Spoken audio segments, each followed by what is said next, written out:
Martí, nascut l'any 49 a Vigo, és doctor en Economia, any 82. La seva tesi la van dirigir els professors Fabián Estapé i Ernest Lluch i va estudiar el pensament i la política econòmica liberal del segle XIX. Autor de nombrosos articles i d'una quinzena de llibres, com ara aquest, La torre de la arrogancia, políticas y mercados después de la tormenta, en la que respon a algunes preguntes com si la crisi pot ser el punt de partida d'un nou pensament econòmic, la crisi actual. És Anton Costas. Anton, bon dia. Bon dia, un plaer. Felicitats primer de tot. Moltes gràcies. El nou president del Cercle d'Economia escollit, elegit fa només unes hores. Anton, el tractaria de vostè, però com que ens coneixem, perquè l'Anton Costas, com saben els espectadors, és col·laborador del programa, et parlaré de tu. No et molesta, oi? No, tot al contrari. M'agrada molt. Anton, què representa ser el president del Cercle d'Economia? Entitat, organització, institució en la qual tu ja hi eres, com a vicepresident, però ara fas un salt. Exacte. Es una institución atípica en nuestro panorama. Normalmente las instituciones de este tipo acostumbran a ser un poco lobbies, es decir, organizaciones que reúnen a gente que tiene algún tipo de interés común, algún tipo de interés económico común. En el círculo eso no es así. En el círculo, si uno mira la composición de los 1.400 socios, verá que hay personas muy diferentes, diferentes por su extracción social, diferentes por su dedicación profesional. Hay grandes empresarios, presidentes de empresas del IBEX, ¿no? Y a la vez pues estamos académicos que no somos presidentes de empresas del IBEX, ¿no? Y personas con preferencias ideológicas y con opciones políticas muy diferentes. Y sin embargo, permanecen juntos en una institución que, insisto, es atípica.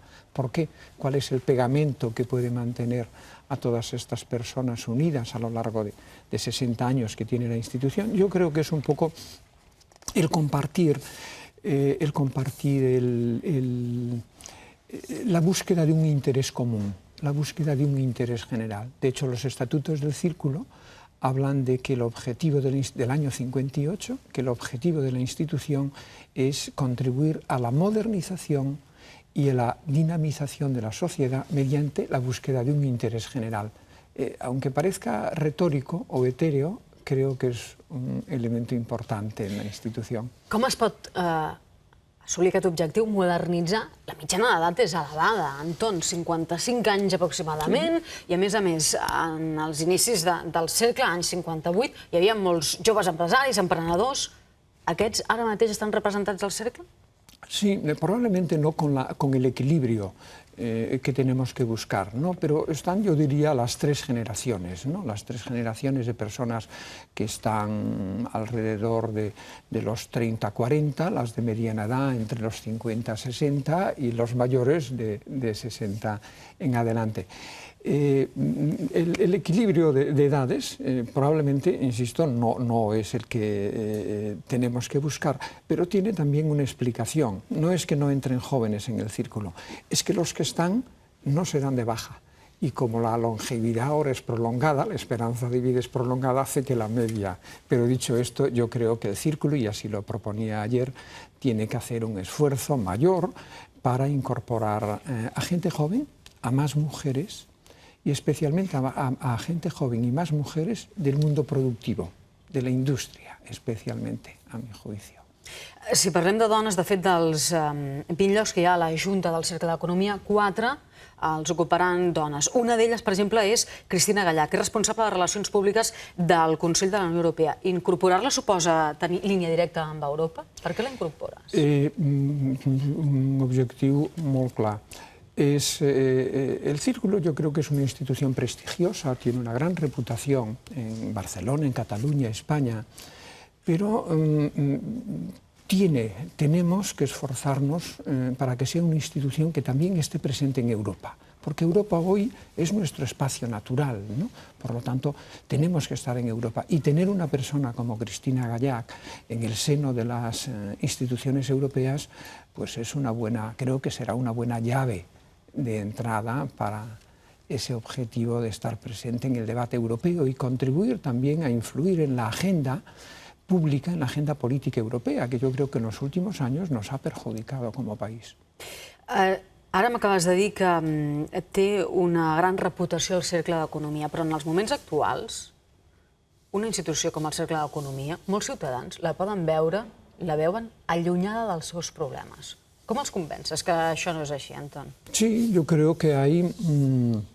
que tenemos un esfuerzo por delante cuando decía hace un momento, el objetivo fundacional de la institución es contribuir a la modernización. Claro, la pregunta un poco que me haces es, bueno, ¿y cómo se concreta hoy, ¿no? Hoy, en este inicio del siglo XXI y en medio de un marasmo, ¿no? De un marasmo económico y un marasmo político tremendo, ¿cómo se concreta esta modernización? Vamos a ver, no sé si es una formulación un poco retórica, pero mi idea es que en este momento España es un Estado que no tiene un contrato social. Un contrato social para mí es una metáfora, pero para mí es más que una constitución.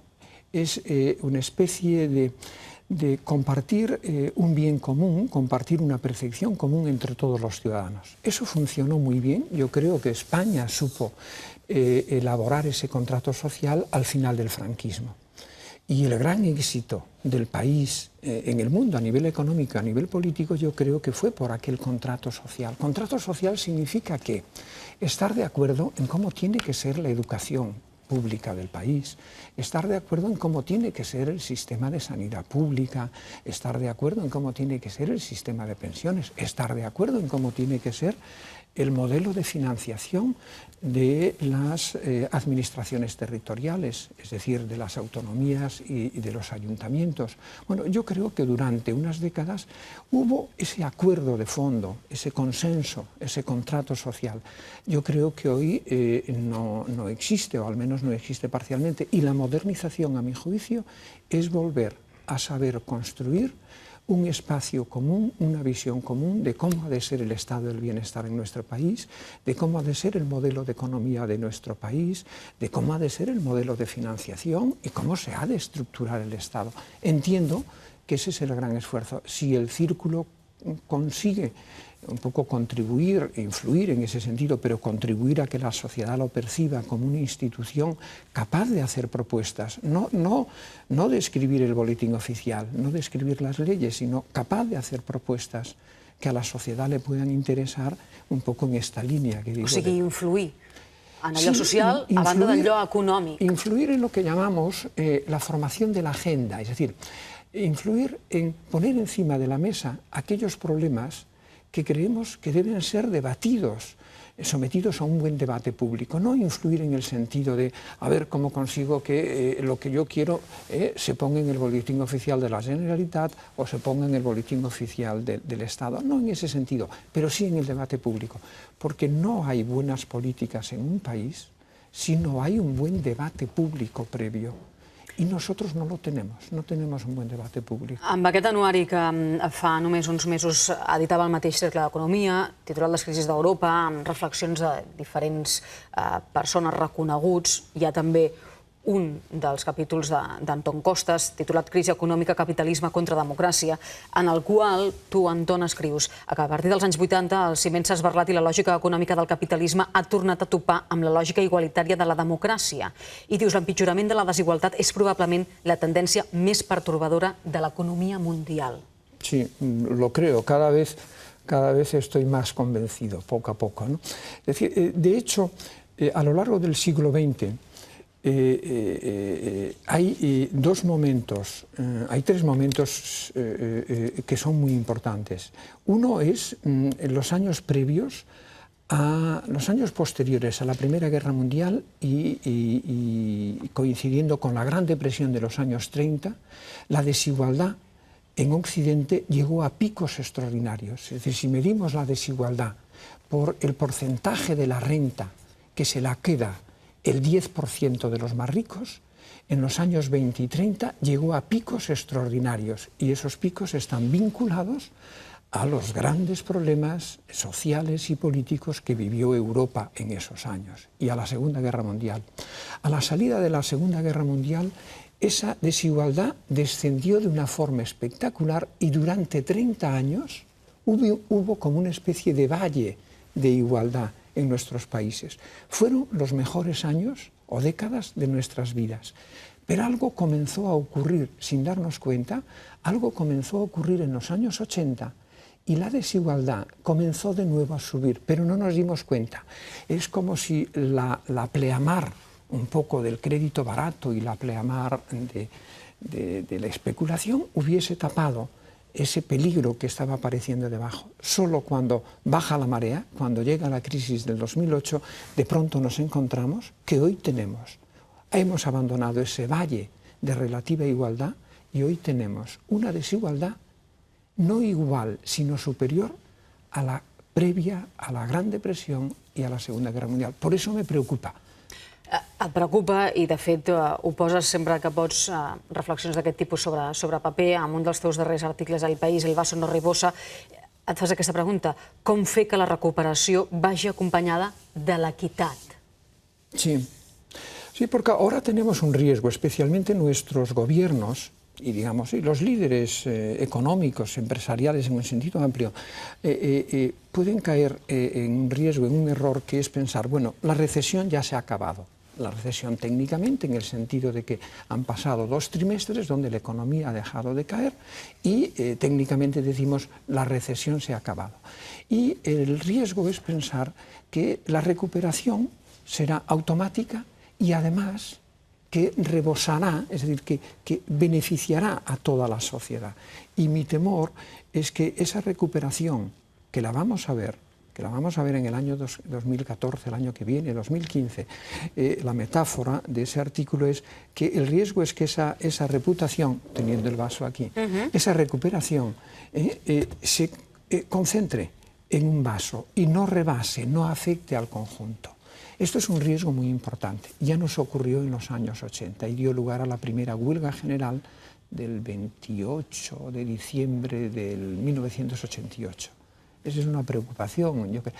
¿Y por qué digo? Bueno, porque un riesgo que tenemos es que algunos mecanismos que pueden haber tenido algún sentido, para no entrar a mayores, como son esos contratos de 0 horas, ¿no? Es decir, no los llamo contratos basura, 0 horas, donde una persona tiene que estar a disposición de la empresa que le contrata, pero que ya verá si le contrata o no cada día, por eso le llamo de 0 horas, ¿no? Pero sin embargo tiene que estar disponible continuamente. Bueno, estos contratos puede que hayan tenido algún sentido en los peores momentos, pero el riesgo es que los prolonguemos más allá con el inicio de la recuperación.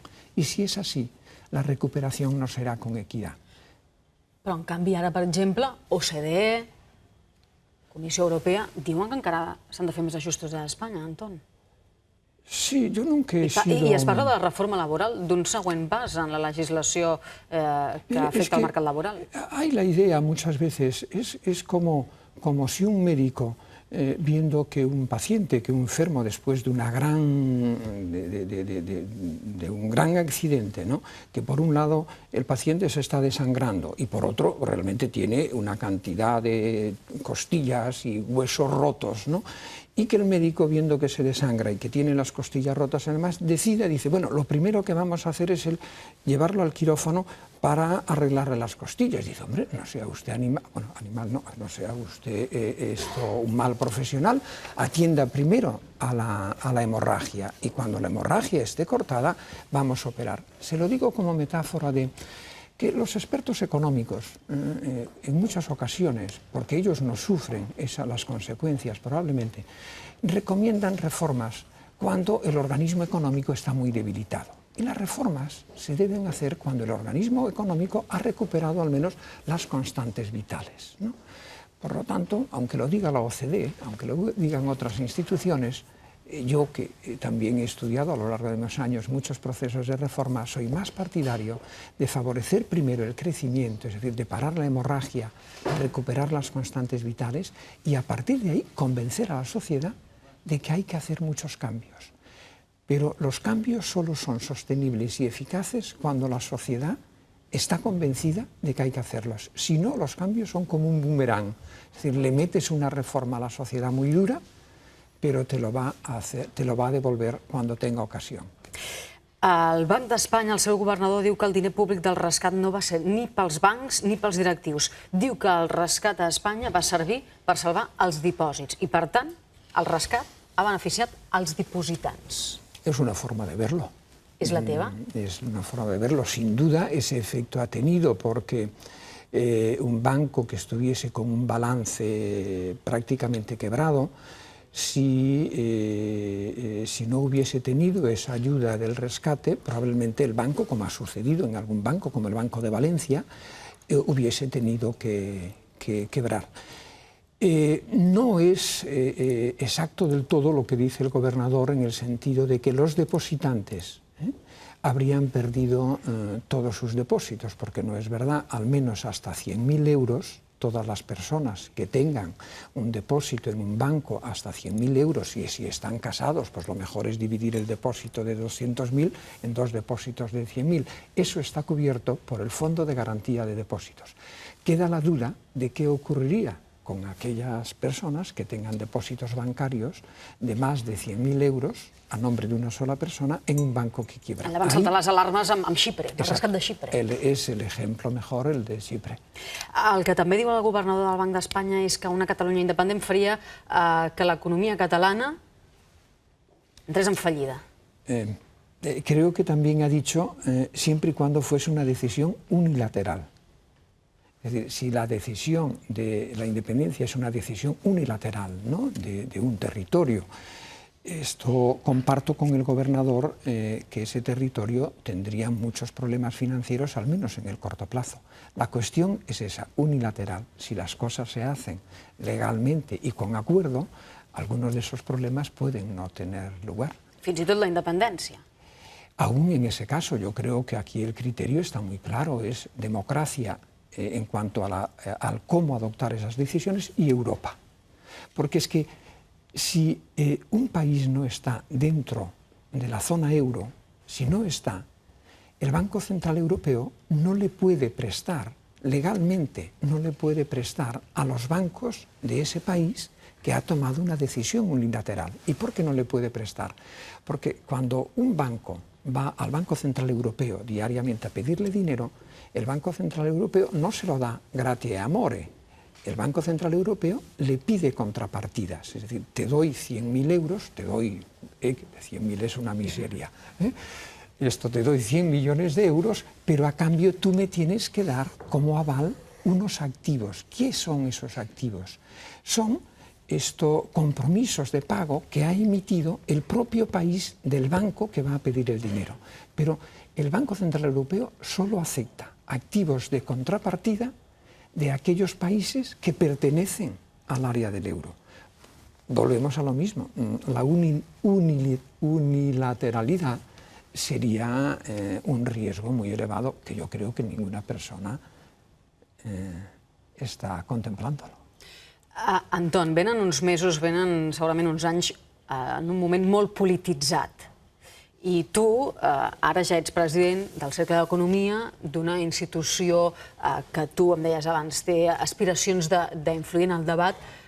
Amb aquesta qüestió, amb els mesos polititzats que tindrem amb el tema de la consulta a Catalunya, quina serà la postura del Cercle? Perquè tu has parlat d'aquests símptomes d'esgotament en el model de finançament econòmic. Clarament. I en aquest programa has dit més d'un cop que el consens és necessari per trobar una situació, el desllorigador és el consens. Siempre. Yo digo en ocasiones que, como el poema de Cavafis, ¿no? Bueno, lo traduzco a mí. Diálogo, tiempo y paciencia para todas las cosas de la vida. No pueden ser eternas, ¿no? Pero, ¿qué hará el Círculo en un escenario un poco de tensión política? Vamos a ver. Primero, es una institución que no se ha pronunciado sobre el derecho a decidir, no ha querido hacerlo. Ho faràs? No, sobre el derecho a decidir no, por lo siguiente, porque eso es un ámbito de derecho individual, es decir, y se ejerce a nivel individual. Y el Círculo, he dicho antes, que lo formamos personas que tenemos preferencias ideológicas y opciones político-partidistas muy distintas. Però si els 1.400 socis del Cercle d'Economia diuen no, nosaltres hem de prendre públicament una postura, quina creus que serà?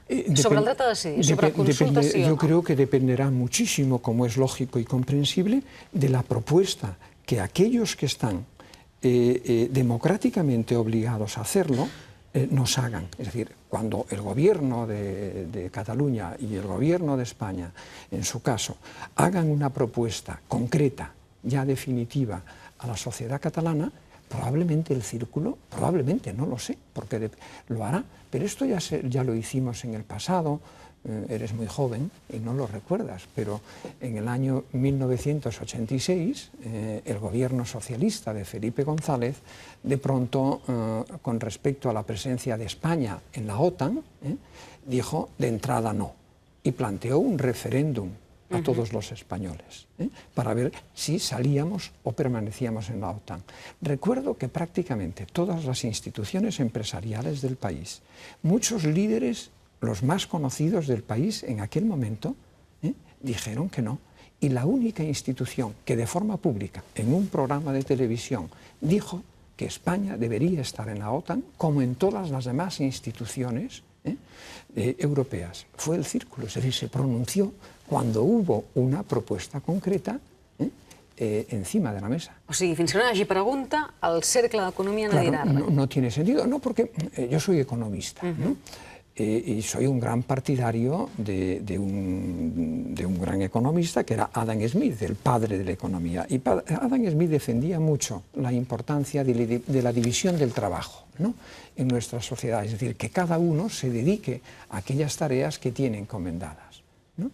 Bueno, es el sistema político, son nuestros gobernantes, nuestros gobiernos y nuestros partidos los que tienen la responsabilidad de informar a los ciudadanos y de ponerle delante a los ciudadanos las opciones que ellos consideran. No es nuestra responsabilidad el hacer esa tarea. Ahora, probablemente lo será en el momento en que tengamos encima de la mesa una propuesta clara y definitiva. El que sí em podràs contestar és la pregunta del dia, que és si creus que serà possible una pregunta consensuada entre els partits que són partidaris del dret a decidir. No sé si será posible, pero es el único camino. Si no hay pregunta consensuada, no hay pregunta. O no sé si me falla mi lógica, si es demasiado cartesiana, ¿no? Por lo tanto, la pregunta tiene que ser consensuada. Pero eso es la responsabilidad de ellos y es el deber democrático que tienen, el de presentarnos. Creus que hi haurà pregunta, creus que hi haurà consulta, Anton? Són dues qüestions diferents, perquè una cosa és que hi hagi pregunta aquí i després que hi hagi consulta perquè el govern de l'Estat ho permeti. Perquè ara mateix la voluntat que tenen des de la Generalitat, el president Mas, és fer una consulta legal. Hoy por hoy lo que legal. observo es que los partidos catalanes partidarios de la independencia, al menos inicialmente, tienen dificultades para formular esa pregunta. Es lo que tienen dificultades. Lo que no sé es si las superarán, pero tienen dificultades. Mariana, no me corresponde a mí. Jo quan et presentava et feia referència al teu darrer llibre, La torre de l'arrogància, dues edicions que ja aporta, i una de les preguntes que es planteja és si la crisi pot ser el punt de partida d'un nou pensament econòmic. I vull acabar amb aquesta reflexió. Tendría que serlo. Sí, però ho serà, Anton? Tendría que serlo, pero no estoy del todo seguro, porque las ideas en general, y las ideas económicas en particular, tienen una gran resistencia a cambiar. Decía John Maynard Keynes, en medio de la gran crisis de los años 30, decía él que los políticos, en muchas ocasiones sin saberlo, son prisioneros de viejas ideas que no te permiten afrontar los nuevos problemas. Necesariamente, esta crisis tiene que traer un nuevo pensamiento en el ámbito macroeconómico, en el ámbito de gestión de la economía en su conjunto. La política de austeridad que se aplicó en Europa a partir de la segunda mitad del 2010 fue, además de una estupidez, en términos analíticos, teóricos, un error tremendo, tuvo unas consecuencias tremendas. Sin embargo, se mantuvo su defensa por el Fondo Monetario Internacional y por la Unión Europea hasta hace pocos meses. Han reconocido que aquello fue un error, pero aún no tenemos un nuevo pensamiento macroeconómico. Lo que sí que creo que tiene la economía es una gran riqueza de conocimiento en lo que es las razones de la conducta económica de los humanos. pero no sabemos trasladar esa gran riqueza de pensamiento, no la sabemos trasladar aún a lo que es la gestión de la macroeconomía. Pero tengo esperanza que tarde o temprano alguien se caiga como San Pablo, ¿no? Camino de Damasco, y tengamos una revelación y las cosas cambien. Ha arribat un progressista a la presidència del Cercle d'Economia? Pues no sé lo que es un progresista, lo que sí ha llegado es una persona que quiere vivir en una sociedad que tenga mecanismos para erradicar la extrema pobreza y mecanismos para erradicar la extrema riqueza. Si a eso le llamamos progresista, pues soy progresista. Si a eso le llamamos liberal, soy liberal. Es decir, me fijo más en los objetivos que en la definición, porque a veces las palabras no nos sirven para entendernos. Professor Costas, gràcies per haver vingut avui com a president del Cercle d'Economia. Ha llegit fa només unes hores aquí als matins. Que vagi molt bé, Anton. Gràcies. Fins la pròxima. Bon dia. Adéu.